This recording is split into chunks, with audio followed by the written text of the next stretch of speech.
कलकत्ता से 400 किलोमीटर दूर नोआखली, आज के बांग्लादेश में पड़ने वाला ये छोटा सा जिला हिंदुओं के सबसे बड़े नरसंहार का स्मारक है।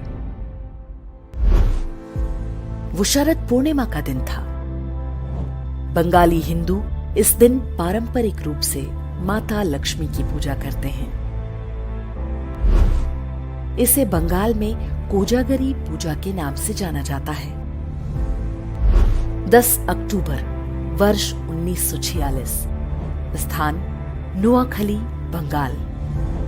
सूफी दरगाह दायरा शरीफ के खादिम पीर गुलाम सरवर ने 20,000 मुसलमानों को संबोधित करते हुए कहा, अपने खेतों में तुम जो चावल उगाते हो उसे कौन खाता है?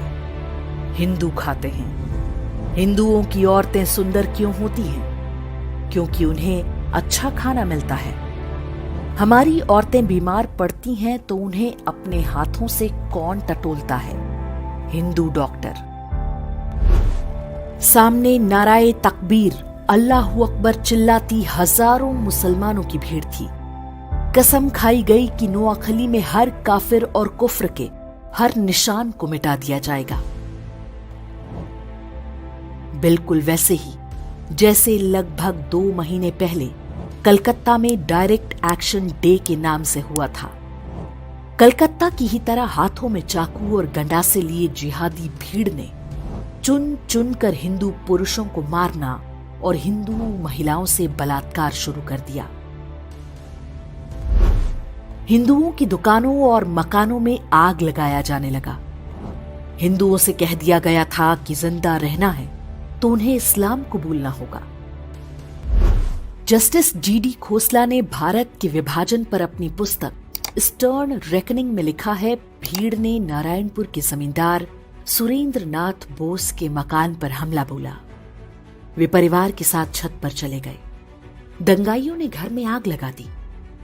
घर जलने लगा तो सुरेंद्र बाबू ने छत से छलांग लगा दी। वे दंगाइयों के सामने ही गिरे।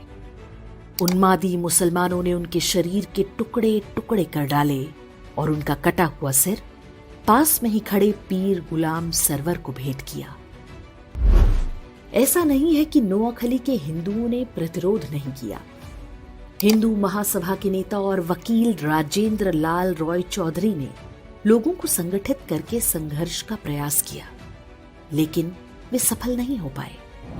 उनके घर को भी जला दिया गया। मजहबी दंगाई राजेंद्र लाल रॉय चौधरी को अपने साथ ले गए। बाद में उनका कटा हुआ सिर सूफी गुलाम सरवर को पेश किया गया। उनकी 2 बेटियों को मौलवियों ने आपस में बांट लिया। कलकत्ता में डायरेक्ट एक्शन डे के विरोध में गोपाल पाठा ने हथियार उठाया था। उनका प्रतिरोध सफल रहा था क्योंकि कलकत्ता में हिंदुओं की जनसंख्या अधिक थी, जबकि नोआखली में हिंदू मात्र 20% थे, जबकि मुसलमान 80% थे। तब जो नोआखली में हुआ वो आज हम कश्मीर से लेकर केरल और कैराना तक में आए दिन देखते हैं। 10 अक्टूबर 1946 को शुरू हुआ ये हिंदू नरसंहार चलता रहा और बाकी देश में किसी को कुछ भी पता नहीं चलने पाया। 15 अक्टूबर को नोआखली नरसंहार की सूचना दिल्ली पहुंची। 17 अक्टूबर को गांधी जी ने प्रतिक्रिया देते हुए कहा, हिंदू महिलाओं को मरने की कला सीखनी होगी। बलात्कारी के सामने झुकने से अच्छा है कि वे अपने हाथों से अपना गला घोंटकर या जीभ दांतों में दबाकर मर जाएं। गांधी के इस असंवेदनशील बयान से पूरे देश में हिंदुओं में कड़ी प्रतिक्रिया हुई। इसलिए अगले दिन उन्होंने प्रार्थना सभा में अपने विचारों को और भी स्पष्ट करते हुए कहा, कल मैंने कहा था कि हिंदू महिलाएं अपना गला घोंटकर या जीभ दांतों से काट कर मर जाएं, लेकिन मुझे बताया गया है कि ऐसा करने से आत्महत्या संभव नहीं है। ऐसे में मैं हिंदू महिलाओं को जहर खाने की सलाह दूंगा। मैंने सुना है कि योग क्रिया से भी आत्महत्या की जा सकती है। मैं पता करूंगा कि ऐसा कैसे किया जा सकता है। नोआखली में हिंदू मारे जा रहे थे। अहिंसा और शांति के पुजारी गांधी जी हिंदू महिलाओं को आत्महत्या करने के नए नए उपाय बता रहे थे। नोआखली और आसपास के क्षेत्रों में जिहादी निर्वस्त्र हिंदू महिलाओं के जुलूस निकाले जा रहे थे, लेकिन गांधी शांति और अहिंसा की अपनी विकृत धारणा का सार्वजनिक प्रदर्शन पूरी निर्लज्जता से करते रहे। 19 अक्टूबर को कलकत्ता के अमृत बाजार पत्रिका में एक समाचार छपा जिसमें नोआखली के विभूति भूषण दास के हवाले से शीर्षक दिया गया, वी ऑल हैव बिकम मुस्लिम। इसमें बताया गया कि नोआखली में अधिकांश हिंदू पुरुषों को काट डाला गया है, महिलाओं और बच्चों को जबरन मुसलमान बना दिया गया, उन्हें गोमांस खिलाया जा रहा है और 5 वक्त नमाज पढ़ने का आदेश दिया गया है। बंगाल के तत्कालीन गवर्नर ने भी अपनी रिपोर्ट में इसकी पुष्टि की। नोआखली में जिन पुरुषों की हत्या की गई, उनकी विधवाओं का निकाह उनके ही पति के हत्यारे के साथ पढ़वाया गया। बूढ़े मौलवियों की गिद्ध दृष्टि छोटी बच्चियों पर थी, जिन्हें वे अपनी हवस का शिकार बना सके। गांधी के कहने पर कांग्रेस के तत्कालीन अध्यक्ष आचार्य कृपलानी और उनकी पत्नी सुचेता कृपलानी नोआखली के दौरे पर गईं। आचार्य कृपलानी ने अपनी पुस्तक Gandhi his life and thoughts में लिखा है कि हमारी मुलाकात बंगाल के मुख्यमंत्री सुहरावर्दी और गवर्नर फ्रेडरिक बरूच से हुई। जब मैंने हिंदू महिलाओं के अपहरण और बलात्कार की बात पूछी तो गवर्नर बरोज ने उत्तर दिया, ये तो होना ही था।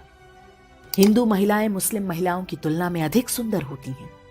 मेरा मन किया कि मैं उन्हें वहीं पर पीट दूं, लेकिन मैंने खुद को रोक लिया। सुचेता कृपलानी ने कुछ हिंदू महिलाओं को बचाकर राहत कैंपों तक लाने में सफलता पाई। पीर गुलाम सरवर हुसैनी इस बात से इतना भड़क गया कि उसने फतवा जारी करके कहा कि जो भी सुचेता कृपलानी के साथ बलात्कार करेगा उसे गाजी की उपाधि दी जाएगी। इसका परिणाम हुआ कि सुचेता कृपलानी हर समय अपने साथ जहर का कैप्सूल रखा करती थी। नोआखली नरसंहार शुरू होने के पूरे 1 महीने बाद गांधी ने वहां का दौरा किया। वे सबसे पहले पास के तिपरा नाम के स्थान पर गए। यहां दंगा पीड़ित हिंदुओं के लिए राहत शिविर चला रही सुचेता कृपलानी के साथ गांधी की मुलाकात हुई। उनके काम से खुश होने के बजाय गांधी जी ने सुचेता कृपलानी से कहा कि कैंप में रह रही हिंदू महिलाओं को निशुल्क खाना ना दिया जाए, बदले में उनसे काम कराया जाए। गांधी जी ने सुचेता कृपलानी को यह निर्देश भी दिया कि वे इन हिंदू महिलाओं से कहें कि वे वापस अपने गांव में जाकर मुसलमानों के साथ मिलजुल कर रहें, चाहे उनकी जान ही क्यों ना चली जाए। नाथूराम गोडसे और उनके मित्र नारायण आप्टे भी तब नोआखली गए थे। वहां पर वे राहत कैंपों में रह रहे हिंदुओं की सेवा करते थे। गोडसे और आप्टे ने वहां जो कुछ देखा और गांधी की बातें सुनी, ये कहना गलत नहीं होगा कि वही आगे चलकर गांधी की हत्या का कारण बना होगा। काशी हिंदू विश्वविद्यालय के संस्थापक महामना मदन मोहन मालवीय ने नोआखली में हिंदुओं के नरसंहार और महिलाओं से बलात्कार के वृतांत सुने तो उन्हें गहरा सदमा लगा। इसी कारण 12 नवंबर 1946 को उनका निधन हो गया। स्वतंत्रता के बाद बंगाल के पहले मुख्यमंत्री बने प्रफुल्ल चंद्र घोष ने अपनी पुस्तक Gandhi as I saw him में लिखा है, गांधी जी ने एक युवा से पूछा कि नोआखली में हिंदुओं और मुसलमानों की जनसंख्या का अनुपात क्या है। युवा ने उत्तर दिया, हिंदू 20% हैं और मुसलमान 80%। गांधी जी ने पूछा, जमीनें किस अनुपात में हैं? युवक ने बोला, 80% जमीनें हिंदुओं की हैं और 20% मुसलमानों की। तब गांधी ने कहा, संघर्ष का असली कारण यही है। अर्थात जिस व्यक्ति को राष्ट्रपिता बताकर देश पर थोप दिया गया, उसने जिहादियों के हाथों हिंदुओं के नरसंहार को आर्थिक असमानता से जोड़ दिया। जबकि नोआखली में रहने वाले हिंदुओं में बड़ी संख्या अनुसूचित जातियों की भी थी। ये लोग बहुत निर्धन थे। जिहादियों ने उनके भी पुरुषों की हत्या की और महिलाओं के साथ बलात्कार किया। लेकिन गांधी का ध्यान केवल जिहादी हिंसा का बचाव करने पर था। इसमें वो बहुत हद तक सफल भी रहे। स्कूली इतिहास की पुस्तकों में भी नोआखली नरसंहार को अमीर और गरीब के संघर्ष की तरह दिखाया जाता है। आज भी देश में अधिकांश लोग नहीं जानते कि नोआखली में क्या हुआ था और कैसे। वही हत्यारी मानसिकता आज भी देश भर में फल फूल रही है। 15 अगस्त 1947 को देश स्वतंत्र हो गया। बंटवारे में नोआखली पूर्वी पाकिस्तान के हिस्से में चला गया। वहां पर हिंदुओं का नरसंहार जारी रहा। अब तो कोई रोकने टोकने वाला नहीं था। आधिकारिक आंकड़ों के अनुसार इस नरसंहार में 5000 हिंदुओं की हत्या हुई। हालांकि दावा किया जाता है कि वास्तविक संख्या 50,000 से कम नहीं होगी। वर्ष 1946 में नोआखली में लगभग 4 लाख हिंदू रहते थे। उनमें से 95% को बलपूर्वक इस्लाम कबूल करना पड़ा। शरद पूर्णिमा या कोजागरी के दिन माता लक्ष्मी के 8 रूपों की पूजा की जाती है। इन्हें अष्टलक्ष्मी कहते हैं। इनमें से एक रूप वीर लक्ष्मी का है।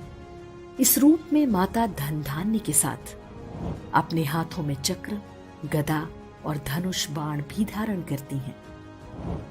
ये संदेश है कि धन तभी तक सुरक्षित है जब हाथों में शस्त्र और शास्त्र दोनों हों। शस्त्र केवल पूजने के लिए नहीं, प्रयोग के लिए है। चारों ओर से असुरों से घिरा हिंदू समाज जब तक इस बात को नहीं समझेगा, नोआखली जैसे नरसंहारों के लिए अभिशप्त रहेगा।